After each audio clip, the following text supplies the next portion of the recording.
चलो, सबसे पहले तो सभी लोगों को 10वीं कक्षा में आने की बहुत बहुत बधाइयाँ। अच्छा, खुद के लिए ताली बजा रहे हो, ठीक है। तो अपन शुरू कर रहे हैं आज का चैप्टर जिसका नाम है, अब बातें नहीं होंगी, सिर्फ मैं बोलूंगा और जब मैं जिससे बोलूंगा वो बोलेगा और कोई नहीं बोलेगा, ठीक है। तो इस चैप्टर की सबसे खास बात तो मैं तुमको बताऊंगा कि ये जो चैप्टर है बहुत ही इंपॉर्टेंट चैप्टर है। इंपॉर्टेंट कैसे कि आगे भी बहुत काम आएगा। मैंने तुमको बताया था कि 12th क्लास में ये चैप्टर वापस आने वाला है। दूसरी बात, ये जो चैप्टर है इंपॉर्टेंट होने के साथ साथ बहुत इंटरेस्टिंग भी है। इंटरेस्टिंग मतलब हम अपने आसपास की दुनिया के बारे में काफ़ी कुछ इस चैप्टर की मदद से जानने वाले हैं। तीसरी बात, ये जो चैप्टर है वो कैसा है, बहुत ज़्यादा कॉन्सेप्चुअल। कॉन्सेप्चुअल का मतलब क्या होता है कि इसमें रटने की बातें बहुत कम है, समझने की बातें बहुत। अब तुम एक बात याद रख लेना कि अगर तुम इस चैप्टर को ढंग से समझोगे तो ये चैप्टर तुमको लगेगा बहुत मक्खन, बिल्कुल आसान, और तुम बोलोगे कि वाह वाह सब समझ में आ गया। और अगर तुमने इस चैप्टर में समझने की कोशिश नहीं करी, तुमने सोचा कि हाँ ये तो मैं रट लूंगा या बिना समझे काम हो जाएगा, तो चैप्टर का नाम क्या है, लाइट, और तुम्हारा जीवन किस में रहेगा, अंधकार में। तो कृपया इन बातों का ध्यान दिया जाए। क्या ये बातें क्लियर है? ठीक है, अब हम चैप्टर की स्टार्टिंग करते हैं। चैप्टर का नाम है लाइट और उसके आगे दो छोटे छोटे शब्द और लिखे हैं, रिफ्लेक्शन और। तो क्या ये जो चैप्टर है 10वीं में तुम लाइट के बारे में पहली बार पढ़ रहे हो या इससे पहले की कुछ कक्षाओं में ऐसा कुछ देखा हुआ है? 8th क्लास में। अब क्योंकि तुम कोरोना काल वाले बच्चे हो तो मुझे तुमसे उम्मीद है कम है या ना? तो मैं मान के चलूंगा कि तुम इस चैप्टर को पहली बार देख रहे हो, तो उस हिसाब से मैं पढ़ाऊंगा, ठीक है। इस बात से सब सहमत हैं?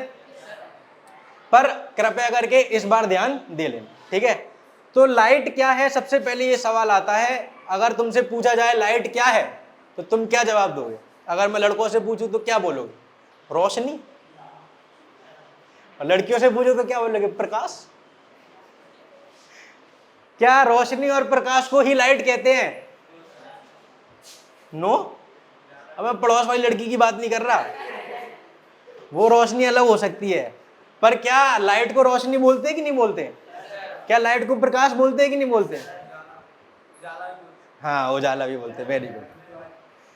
तो लाइट क्या है, अगर सिंपल हिंदी में बोल दे तो क्या है, प्रकाश है या फिर रोशनी है, जैसे भी तुम बोलना चाहो। बट अगर साइंस की भाषा में बोला जाए तो लाइट क्या है, सोच के बताओ। लाइट क्या है अगर साइंस की भाषा में तुमसे पूछा जाएगा? हाँ, क्या है लाइट? क्या है? एक, जैसे कि हीट एक एनर्जी है, पिछले साल अपन ने साउंड के बारे में पढ़ा था, वो भी क्या है, एक, ठीक है। इसी तरीके से इलेक्ट्रिसिटी भी क्या है, एक। उसी तरीके से लाइट भी क्या है। अब लाइट कैसी एनर्जी है जिसकी मदद से हम देख पाते हैं? पॉइंट समझ में आ रहा? लाइट क्या है अगर तुमसे कोई पूछता है तो बोलेंगे कि light is a form of energy जिसकी वजह से हम कोई चीज देख पाते हैं। क्या ये बात बिल्कुल सही है? अच्छा, अब एक बात सोचो कि क्या कोई भी चीज हम देख पाते हैं तो सिर्फ लाइट की वजह से देख पाते हैं? अच्छा, लाइट के पहले अपन दो शब्दों की और बात कर लेते हैं, वो क्या है, रिफ्लेक्शन और। अच्छा, ये बताओ कि बेटा रिफ्लेक्शन और रिफ्रैक्शन क्या होता है? अच्छा, अभी तक अपन जो पढ़े थे, क्या हमने ये जो सीधे हाथ वाला शब्द है ये कभी देखा है? ये देखा है क्या? तो जाहिर सी बात है, अब 10th में अगर ये चैप्टर फिर से आया तो कुछ नई बातें तो आएंगी। तो इस बार क्या आने वाला है? और रिफ्लेक्शन में क्या नया आने वाला है? Spherical mirror. क्या आने वाला है? अभी तक जो हमने पढ़ा था वो क्या था? Plane mirror. अगर नहीं पढ़ा था तो मैं बताने वाला हूँ, टेंशन मत लो। आज तुम्हारे लिए सामान वामान सब लाया हूँ, तुमको ढंग से सिखाऊंगा। तो अब सबसे पहले बात करते हैं किसकी? रिफ्लेक्शन की। तो रिफ्लेक्शन क्या होता है, तुमको पता है क्या होता है रिफ्लेक्शन?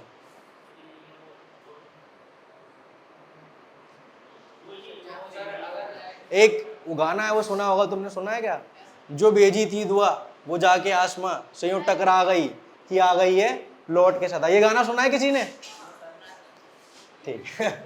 रिफ्लेक्शन क्या होता है वो सुन लो, कि किसी भी सरफेस से लाइट का टकरा के वापस मुड़ जाना।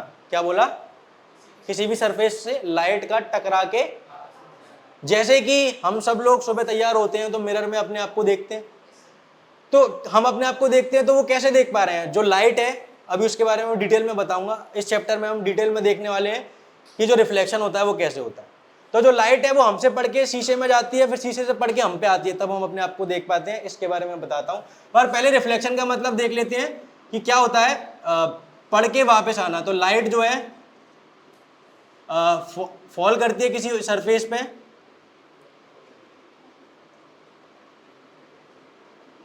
And revert back. मैं अभी तुमको बेसिक डिफरेंस बता रहा हूं कि रिफ्लेक्शन में और रिफ्रैक्शन में अंतर क्या होता है। तो रिफ्लेक्शन सबको पता है क्या है, कि लाइट टकरा के वापस आ रही है। तो यहां पे इंपॉर्टेंट शब्द कौन सा हो गया, वापस आना, टकरा के। अगर लाइट टकरा के वापस आती है तो वो क्या कहलाएगा। अब रिफ्लेक्शन प्लेन सरफेस पे हो रहा है कि स्फेरिकल पे हो रहा है, वो भी डिटेल में बाद में बात करेंगे। तो जाहिर सी बात है कि अगर वापस आ रही है तो रिफ्लेक्शन है, तो रिफ्रैक्शन का मतलब क्या होना चाहिए, टकरा के वापस। तो टकरा के वापस नहीं आए तो टकरा के क्या हो जाए,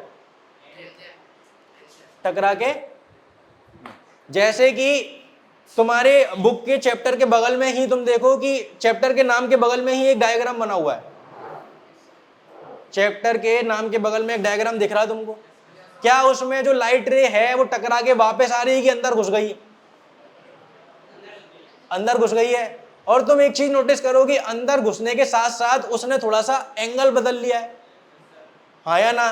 फिर जब वो निकल रही है उधर से, तब भी उसने निकलते समय भी एंगल बदला है। क्या ये चीज नोटिस कर पा रहे हो, सब लोग देख पा रहे हो। तो तुम बताओ कि इस चीज को रिफ्लेक्शन बोलना चाहिए क्या, क्यों, क्योंकि टकरा के वापस वाला तो कोई कॉलम है ही नहीं, सीधे क्या हो रही है, कहीं ना कहीं जा रही है। तो रिफ्रैक्शन में क्या होगा कि अंदर से चले जाएगी, समझ में आया। तो इसमें वापस आने का कोई भी कॉलम नहीं। तो रिफ्रैक्शन क्या है, थोड़ा बहुत समझ में आ रहा है, ठीक है। अब रिफ्लेक्शन के एग्जांपल तो हम बचपन से देखते आ रहे हैं। कोई अगर लंच में चम्मच लाया गया, जैसे कि इस वाली सरफेस की बात करूं, पहले तो मैं प्लेन मिरर्स की बात करता हूं।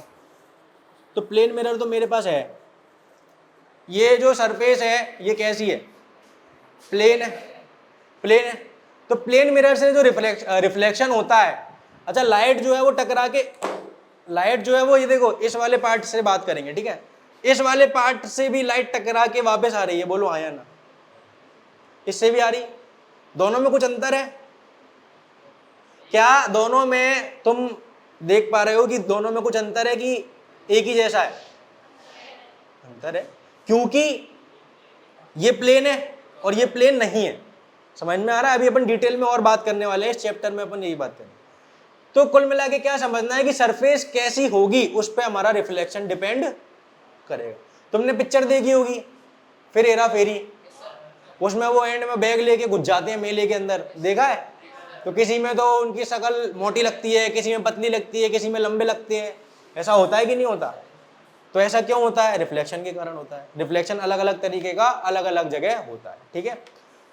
तो इस तरीके से ये रिफ्लेक्शन था। अब रिफ्रैक्शन की अगर मैं बात करूं तो हम सब ने twinkle twinkle little star how I wonder what you are बचपन से पढ़ते आ रहे हैं।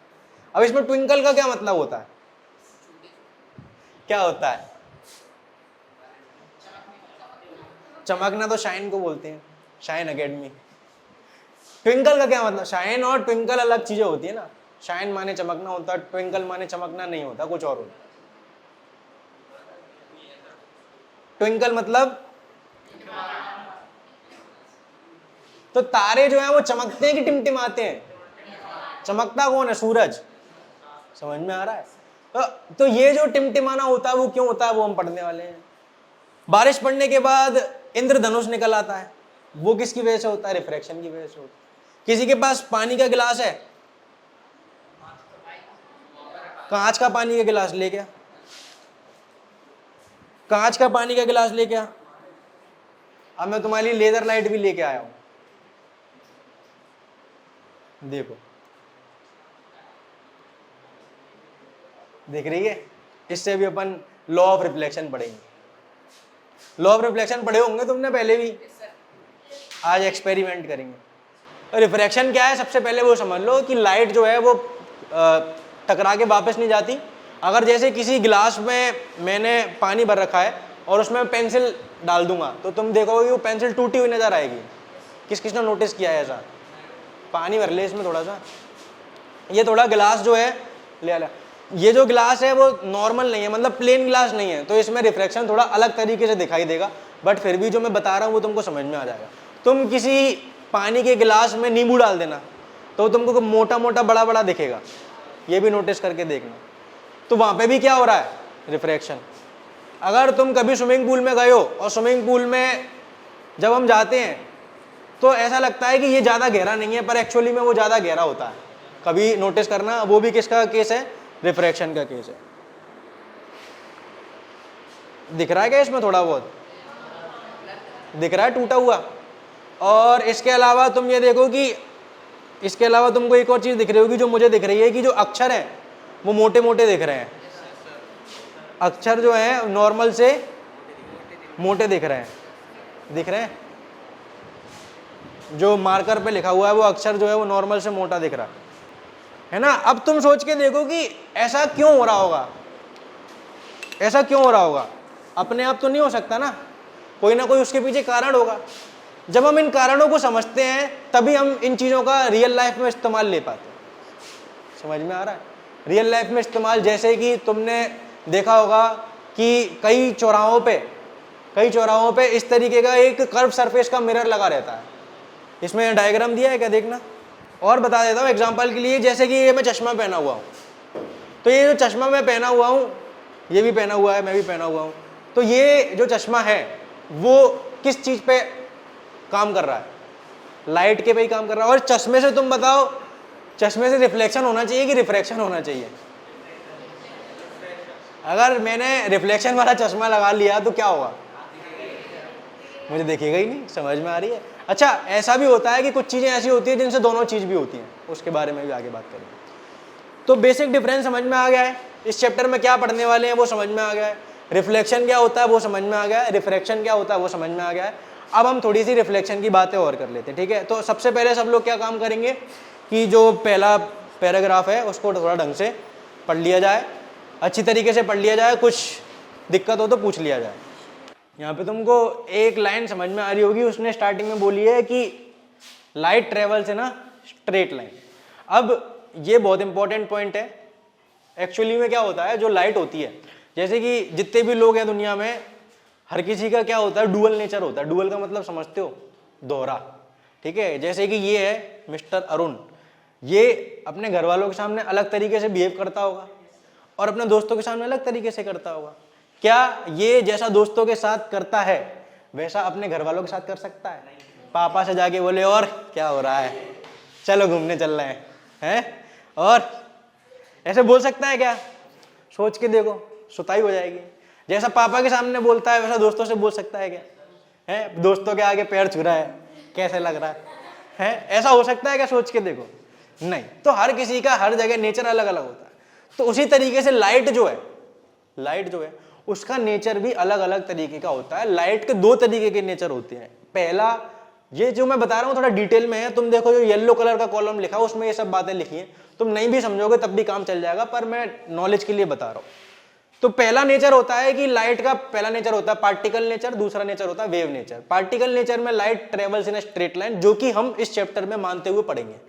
क्या बोला मैंने, समझ में आ रहा है? जैसे हर किसी के दो नेचर होते हैं, ऐसे लाइट का जो नेचर है, पहला नेचर कौन सा है? Particle nature. इतिहास की मतलब इंसान की शुरुआत से लेके काफी सालों तक, मतलब पिछले 100-150 सालों तक इंसान जो है वो लाइट को एक ही नेचर का मानता था, जो कि कैसा होता था, सीधे चलने वाला। पर समय के साथ पता लगा कि और भी चीजें होती है। दूसरा नेचर कौन सा होता है मैं बताता हूँ। जैसे कि तुम देखो कि ये जो हमारा हाथ है, इसको, इसमें से जो सामने से रोशनी आ रही है वो अभी सीधी सीधी आ रही है। अभी हमारे हाथ में गैप है, ये हमको दिख रहा है साफ साफ। सब लोग ऐसे करके देखो, ऐसे करके देखो। अब तुम लोगों को क्या करना है, मेरी बात सुनना। अपने हाथ को पास लेके आओ, इतना पास लेके आना कि पास बहुत हो पर वो एक दूसरे को छुए नहीं, और फिर तुम देखो कि तुमको अपने आप लगेगा कि पर वो छू रहा है। तुम देखो कि बहुत पास लेके आना है, ठीक है, छूना नहीं है, पर तुमको एकदम से ऐसा लगेगा कि वो छू भी रहा है। लग रहा है? देखा किस किस को दिख गया? बहुत पास लेके आना है, इतना पास कि वो छुए नहीं, पर हमको दिख जाएगा कि वो छू रहा है। इसको बोलते हैं, सुन लो, इसको बोलते हैं डिफ्रैक्शन। डिफ्रैक्शन क्या होता है? तो जो अभी तक हम पढ़ते आ रहे थे कि बेंडिंग जो लाइट जो होती है वो स्ट्रेट लाइन में चलती है, पर जब लाइट बहुत छोटी चीजों से टकराती है, पिछली साल हमने पढ़ा था टिंडल इफेक्ट, जब लाइट बहुत छोटी चीजों से टकराती है तो वो क्या हो जाती है, स्कैटर हो जाती है। याद है कि नहीं है? तो उसी चीज को फिजिक्स में क्या बता रहा है वो, ये लाइट का क्या है, दूसरा नेचर है, ये वेव नेचर होता है, ये अभी हमको पढ़ना नहीं है, ये कब आएगा, 12th में। समझ में आ रही है? तो याद रखना कि एक और नेचर होता है, ठीक है। इस चैप्टर में हम क्या पढ़ने वाले हैं कि सीधा और लाइट जो है वो सीधी चलती है, इसका एग्जाम्पल क्या है, तो जितनी भी परछाइयां बनती हैं वो कैसे बनती हैं। अच्छा, परछाई होती क्या है, गधा क्या होता है, डंकी शैडो होती है बेटा, पर उसके लॉजिक क्या है, शैडो का लॉजिक क्या है, शैडो का लॉजिक क्या है, जो लाइट पड़ रही है, जैसे मेरी अगर शैडो बन रही है, कहां बन रही है, जैसे कि इसकी बन रही है, क्या कहां बन रही है, अभी बनेगी, देखो बहुत बढ़िया शैडो, इसकी शैडो बन रही है। अब तुम सोचो कि शैडो क्यों बन रही है, उस एरिया, वेरी गुड, उस एरिया पे उतने एरिया पे सिर्फ लाइट नहीं पड़ रही है, इसीलिए शैडो बन रही है। क्या एक ऑब्जेक्ट की एक से ज्यादा शैडो बन सकती है? अगर लाइट के सोर्स एक से ज्यादा होंगे तो दो शैडो भी बन जाएंगे। समझ में आ रही है?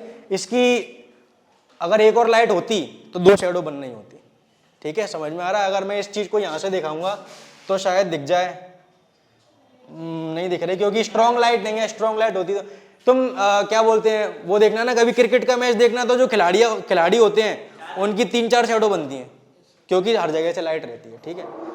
तो ये शैडो की बात है। अच्छा, अब एक और बहुत इंपॉर्टेंट बात है जो बतानी रह गई थी कि कोई भी ऑब्जेक्ट है वो हमको दिखता किस तरीके से है, वो देख लो पहले। जैसे कि हम यहां पे खड़े हैं, ठीक है, अब ये जो ऑब्जेक्ट है, हम एक कमरे में है, यहां पे एक ऑब्जेक्ट रखा है, कोई भी ऑब्जेक्ट है, कुछ भी हो सकता है, मान लो चेयर, कुर्सी, कुछ भी है, ये हमको कैसे दिखेगा? तो सबसे पहले तो तुम बोलोगे कि सर एक लाइट सोर्स होना चाहिए, ये लाइट सोर्स होना चाहिए कि नहीं? कोई भी ऑब्जेक्ट है वो हमको कब दिखता है, दो तरीके से दिखता है, या तो उसके पास खुद की रोशनी हो जैसे कि सूरज, या कि लाइट बल्ब जो है वो जलता है तो वो हमको खुद से दिख जाता है। तो ऐसे ऑब्जेक्ट जो खुद से दिखते हैं, जिनके पास खुद की रोशनी हो, उनको बोलते हैं ल्यूमिनस ऑब्जेक्ट। ल्यूमिनस इन्वर्टर का नाम सुना है? ल्यूमिनस का मतलब होता है जिनके पास खुद की रोशनी। तो सूरज एक ल्यूमिनस ऑब्जेक्ट हुआ कि नहीं? मून के पास खुद की रोशनी नहीं होती, मून एक नॉन ल्यूमिनस ऑब्जेक्ट है। हम चेयर, कुर्सी, ये सब कैसे ऑब्जेक्ट है? क्या कोई में से रोशनी निकल रही है? नहीं निकल रही ना, रोशनी खुद निकल सकती है पर किसी में से रोशनी निकल रही है।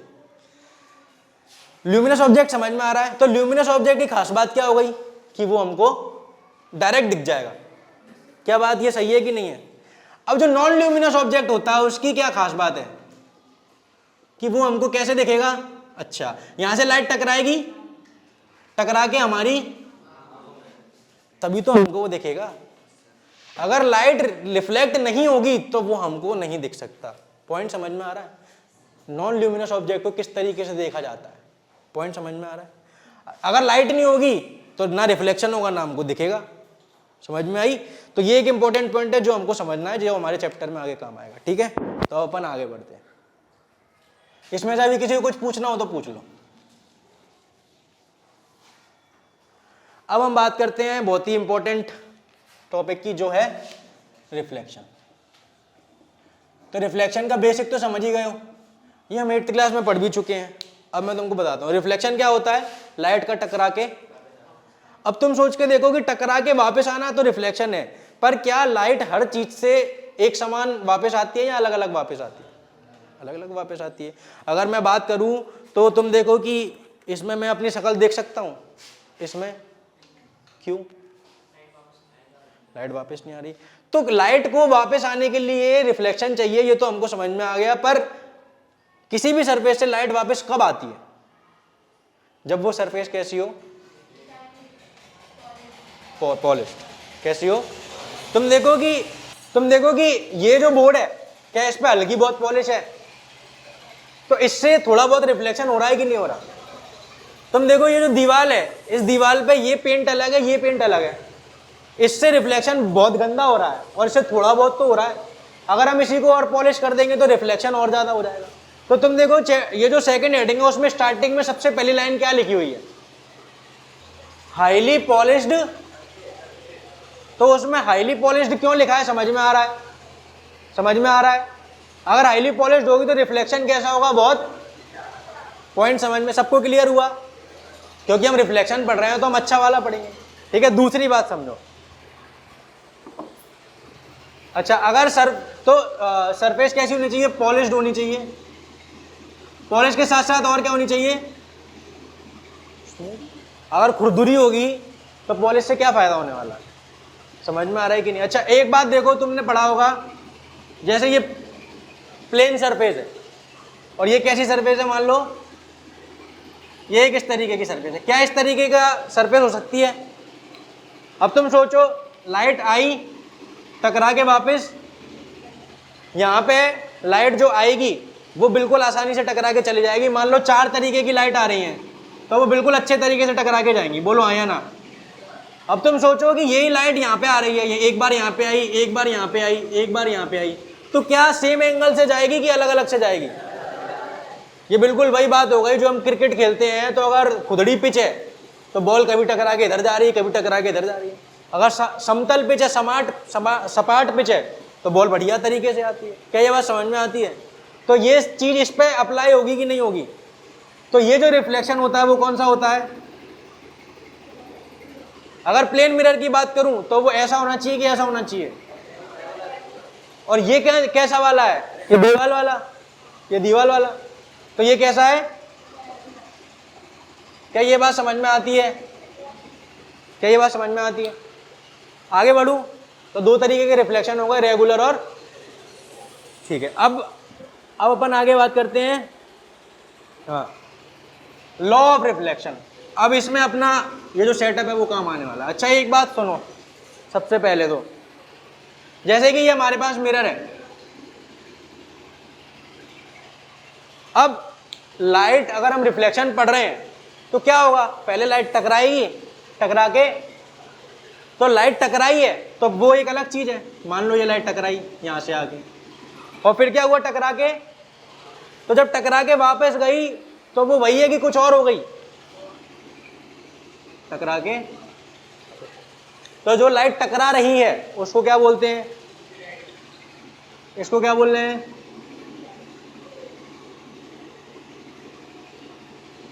और जो जा रही है उसको क्या बोलेंगे?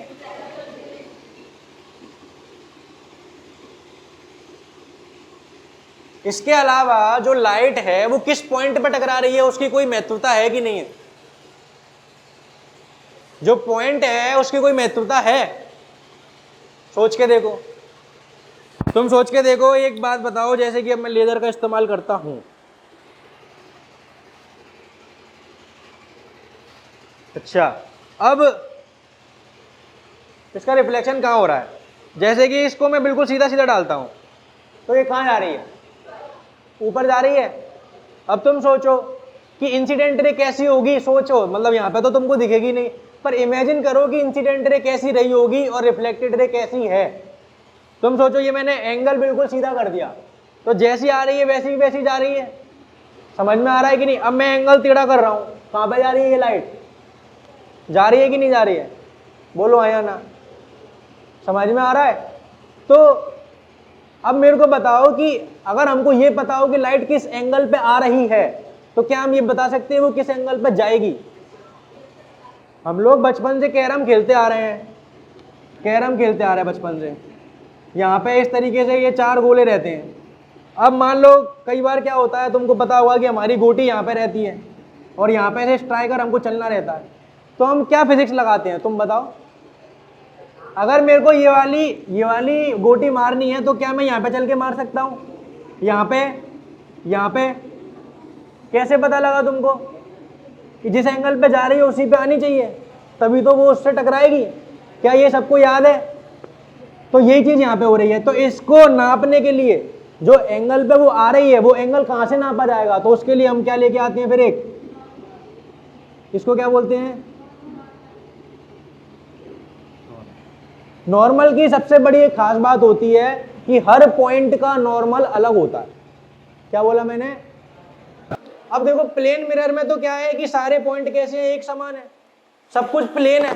अगर मैं इस पॉइंट की बात करूं तो इसका नॉर्मल भी ऐसा आएगा, इसकी बात करूं तो इसका भी ऐसा आएगा, इसकी बात करूं तो इसका भी ऐसा आएगा। पॉइंट समझ में आ रहा है? अब तुम सोच के देखो कि इसके नॉर्मल है। अब अगर मैं स्फेरिकल सरफेस की बात करूं, पेज पलट के देखो, स्फेरिकल मिरर बना हुआ है। स्फेरिकल सरफेस में क्या हर पॉइंट एक जैसा है कि अलग अलग है? तो उनका नॉर्मल भी, पॉइंट समझ में आ रहा है? पक्का सबको समझ में आ गया? तो नॉर्मल क्या है वो समझ में आ गया। अच्छा, नॉर्मल की डेफिनेशन क्या है? परपेंडिकुलर टू द, क्या है नॉर्मल? एक इमेजिनरी लाइन जो कि सरफेस के कैसी है, परपेंडिकुलर, मतलब 90 डिग्री का। अब वो स्फेरिकल मिरर में 90 डिग्री का कैसे बनाती है वो मैं बाद में बताऊं। प्लेन मिरर में समझ में आ रहा है? तो अब हम पढ़ते हैं law of reflection. Law of reflection क्या कहता है कि एंगल ऑफ इंसिडेंस किससे नापा जाएगा? एंगल ऑफ इंसिडेंस किससे नापा जाएगा? एंगल ऑफ इंसिडेंस क्या हो गया? नॉर्मल के बीच में और इंसिडेंट रे के बीच का, और वो किसके बराबर दिख रहा है? तो हम क्या बोलेंगे कि फर्स्ट लॉ क्या होता है जो हम बचपन से पढ़ते आ रहे हैं कि angle I is equal to angle, बचपन से पढ़ते आ रहे हैं, उसका क्या मतलब है समझ में आ रहा है? अब तुम सोच के देखो कि जो लाइट सीधे इस पे पड़ेगी वो कहां जाएगी? वापस ऊपर चली जाएगी, क्योंकि एंगल कितने का बना? जीरो का। कितने का बना? जीरो का। जीरो का बना है तो टकरा के वापस जानी चाहिए। अगर एक बॉल को मैं ऐसे छोड़ देता हूं तो वो मेरे हाथ में वापस ही तो आएगी, अगर मैं ऐसे छोड़ रहा हूं तो वो आगे जाएगी। पॉइंट समझ में आ रहा है? तो इसीलिए यहां से एक और बात सीखने की, जो लाइट नॉर्मल पे पड़ती है वो टकरा के कैसी आ जाती है, ये पॉइंट क्लियर कर लेना क्योंकि आगे काम आने वाला है। क्या बोला मैंने? जो लाइट नॉर्मल पे पड़ेगी वो टकरा के वैसी की वैसी वापस आ जाएगी। अब सेकंड जो पॉइंट है वो बचपन से पढ़ते आ रहे हैं, पर मुझे पता है कि वो आधे से ज्यादा बच्चों को समझ में नहीं आता। सेकंड पॉइंट क्या है मैं बता देता हूं, फिर तुम बताना तुमको समझ में आया कि नहीं। सेकंड पॉइंट है कि इंसिडेंट रे, नॉर्मल रे और reflected ray all lie in the, अब सेम प्लेन का क्या मतलब है वो समझना बहुत जरूरी है। तुम देखो प्लेन क्या होती है? एक फ्लैट सरफेस। अब तुम देखो कि अगर लाइट, अच्छा लाइट जो है वो 2D चीज है कि 3D चीज है? मतलब अगर पेपर पर ड्रॉ कर रहे हो तो तुम बताओ, 2D हो गई। एक लाइट रे तुम इमेजिन कर रहे हो वो इतनी पतली होती है कि उसकी अपन लंबाई चौड़ाई की बात नहीं करते ना, सीधी एक लाइन मानते हैं। हम पिछले साल पढ़ चुके हैं कि कोई भी जो लाइन होती है वो कैसी होती है? 1 डायमेंशन की होती है। तो ये 1 डायमेंशन की है। ये और नॉर्मल तीनों एक ही प्लेन में लाई कर रहे हैं। मतलब क्या है इसका तुम सोच के देखो, जैसे कि मैंने ये लाइट रे जो है इसका ये कहां पे बनना है, कहां पे भी बनना है, मान लो ये यहां पे बनना है, ठीक है। अब तुम, ये थोड़ा यार ज्यादा ऊपर जा रहा है, मैं इसको नीचे लाता हूं। हाँ, अब ये देखो, उधर देखो, तुमको दिख रहा है पीछे, ठीक है। अब तुम सोच के देखो कि इंसिडेंट रे कहां पे है, दिख रहा है तुमको? रिफ्लेक्टेड रे कहां पे जा रही है, तुमको दिख रहा है? नॉर्मल रे कैसी होगी तुम देख सकते हो, मिरर कैसा है तो नॉर्मल रे कैसी होगी। अब तुम इमेजिन कर सकते हो कि ये एक ही फ्लैट सरफेस पे लाई कर सकती है कि नहीं, इस वाली फ्लैट सरफेस पे।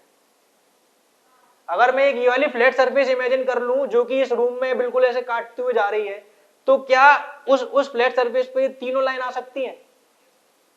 सोच के देखो। अगर मैं इसी चीज को जमीन पे करता हूं तो जो जमीन है वो फ्लैट सरफेस हो गई, जमीन है वो फ्लैट। तो इंसिडेंट रे भी जमीन पे आई, रिफ्लेक्टेड रे भी जमीन पे आई और नॉर्मल भी। क्या कह रहा है सेकंड पॉइंट, किस किस को समझ में आ रहा है? अगर मैं इसी चीज को, अभी मैंने ये टेढ़े में किया है, इधर देखो, अगर इसी चीज को, अभी तो मैंने फ्लैट सरफेस ऐसी ली थी, क्या मैं ऐसी फ्लैट सरफेस ले सकता हूं? देखो अगर मैं इसको ऐसे कर लूंगा तो ये ऊपर बनेगी। अब फ्लैट सरफेस कैसी रही होगी, सोच के देखो, कैसी फ्लैट सरफेस रही होगी? आड़े में, आड़े में। आ रहा है समझ में? तो सेकंड पॉइंट क्या कह रहा है, एक बार देख लो, पढ़ लो, समझ लो, पूछ लो, फिर अपन आगे बढ़ रहे हैं। अच्छा, और दूसरी बात यह है कि ये क्या पढ़ रहे हैं अपन, लॉ। और पिछले साल में तुमको बता चुका कि लॉ क्या होता है, जो सभी को, तो लॉ ऑफ अगर रिफ्लेक्शन पढ़ा तो क्या मैंने ये बात बोली कि रिफ्लेक्शन किधर से हो रहा है उससे फर्क पड़ेगा क्या? अगर लॉ मतलब कानून, नियम, तो वो स्फेरिकल सरफेस हो तब भी सेम लॉ लगेंगे, प्लेन सरफेस होगी तब भी। अगर रिफ्लेक्शन हो रहा है तो लॉ ऑफ रिफ्लेक्शन भी लगेंगे। समझ में आई मेरी बात? तुम देखो उसमें लॉ के नीचे लिखा है कि ऑल सरफेस पे लगेगा, देखो जरा। तो ये तो हुआ, अभी थोड़ा सा और बचा है, मैं बता देता हूं। अब जैसा कि मैंने स्टार्टिंग में बताया था कि प्लेन मिरर से जो इमेज बनती है और जो स्फेरिकल मिरर से बनती है वो अलग अलग होती है। किसी के खाने में आज चम्मच कोई लाया हो, स्टील की, कोई स्टील की चम्मच लाया कोई तुम में से, उससे रिफ्लेक्शन नहीं होगा ना। ठीक है, कोई बात नहीं। घर पे जाना चम्मच देखना। चम्मच जो होती है तुम सबको पता है कि फ्लैट नहीं होती, वो थोड़ी सी कर्व्ड रहती है। कर्व समझते हो? तो वो कर्व्ड रहती है। तो चम्मच में तुम देखना कि जो हमारी इमेज होगी, अपनी शक्ल देखना चम्मच में, आगे से देखोगे अलग दिखेगी, पीछे से देखोगे अलग दिखेगी, क्योंकि वो थोड़ी सी कैसी है, स्फेरिकल। फ्लैट सरफेस के केस में तो तुमको पता ही है, बचपन से अपन अपनी शक्ल देखते आ रहे हैं, कैसी दिखती है, तुमको पता है कैसे दिखती है। ठीक है, और तुम देखो कि फ्लैट सरफेस के केस में जो हमारा ऑब्जेक्ट है या फिर जिसकी भी हम इमेज देखना चाह रहे हैं, वो जिस साइज का है उसी साइज का दिखेगा। अगर ये जो मार्कर है, ना तो ये लंबा दिखेगा ना चौड़ा दिखेगा, जैसा है। पर स्फेरिकल के केस में तुम देखो, अगर मैं इस मार्कर को इसमें देखना चाहूं तो इसमें ये देखो, मेरे को यहीं से दिख रहा है, छोटा दिख रहा है। ठीक है, अलग अलग तरीके के केस में अलग अलग दिखता है। तो इस चीज का हम फायदा उठा सकते हैं, बिल्कुल उठा सकते हैं। अभी तुम देखोगे, हम पढ़ेंगे तो हम इस चीज का फायदा उठाएंगे कि कैसे हम फायदा उठाते हैं। समझ में आ रही है? अब इसमें एक और बात आ गई कि इमेज फॉर्मेशन कैसा। प्लेन मिरर के केस में बात करी जाए तो प्लेन मिरर के केस में इसमें देखो क्या लिखा हुआ है, वर्चुअल एंड इरेक्ट एक शब्द आया है। तो वीडियो कैसा लगा आप कमेंट करके जरूर बताना। अगर आपको वीडियो से कुछ सीखने मिला है और आपको वीडियो पसंद आया है तो आप वीडियो को लाइक कर दीजिए और इसी तरीके के वीडियोस देखने के लिए चैनल को सब्सक्राइब कर दीजिए। अगर आप कुछ बात करना चाहते हैं या फिर आपके कोई डाउट है तो आप मुझे इंस्टाग्राम पर फॉलो कर सकते हैं, लिंक डिस्क्रिप्शन में आ रही होगी। तो आज के वीडियो के लिए इतना ही। अब हम मिलेंगे अगले वीडियो में, जब तक के लिए बाय बाय।